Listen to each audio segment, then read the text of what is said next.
Министерот за животна средина Абдилаким Адеми денеска на пригодна свеченост ја врачи екодозволата на компанијата Еко Пак Хит од Кочани за управување со пакување и отпад од пакување. Ова е четврта дозвола што ја доделува Министерството за екологија на Република Македонија. Денеска сме тука во Кочани да доделуваме и четвртата дозвола за колективен постапувач со отпад од пакување. Ова е четвртата дозвола поред која ја доделува Министерството. Сакам да известам исто така дека ние пред неколку месеци го изменивме и законот за отпад од пакување, во кој ги олеснивме на некој начин условите за формирање на ваква компанија за постапување со отпад од пакување, се со цел да создаваме и конкуренција, меѓутоа да се реализира и главната цел, а тоа е поефикасно постапување со отпад од пакување.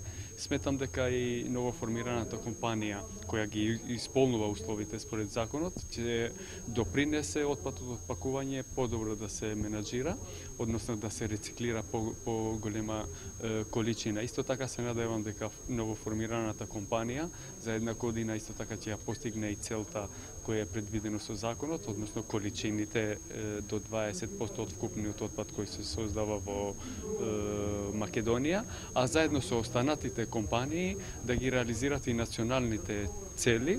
Тоа е целата количина од отпад од пакување да може да се третира, односно да се рециклира.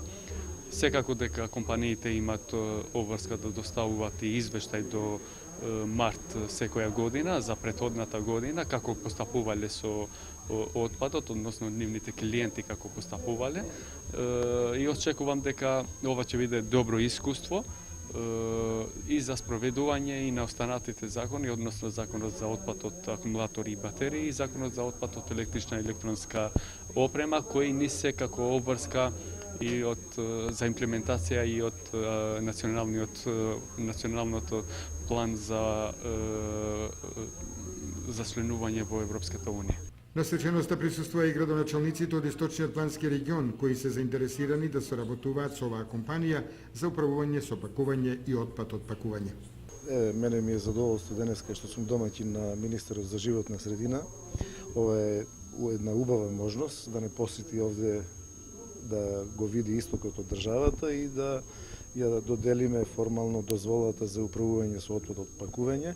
Посебно ме радува дека ова седиштето на оваа компанија е во Кочани, што не значи дека само за Кочани, туку се однесува на територијата на цела Република Македонија.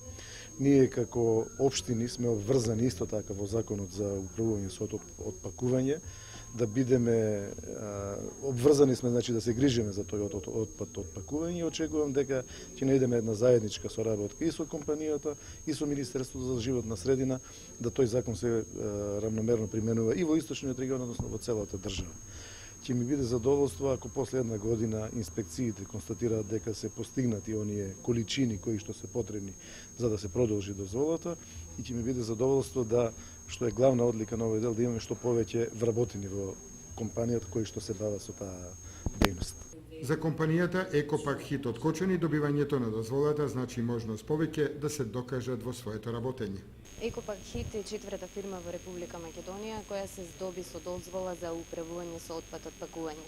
Тоа значи дека ние практично од 5.7.2012 година можеме да отпочнеме со склучување на преддоговори. Ние можеме да работиме на територија на Република Македонија, меѓутоа за сега со преддоговорите ни е опфатен Источнопланскиот регион. Работката со општините е многу коректна. Имаме значи со сите општини од Источноплански регион склучено преддоговори, како и со општина Велес. Сега веќе почнуваме со склучување на договори. Обврската секако дека се знае, значи законот има пропишано од сите увозници и сите производители во Република Македонија се должни да склучат договор со некоја од постоечките фирми кои имаат ваква лиценза или пак да плаќаат надоместни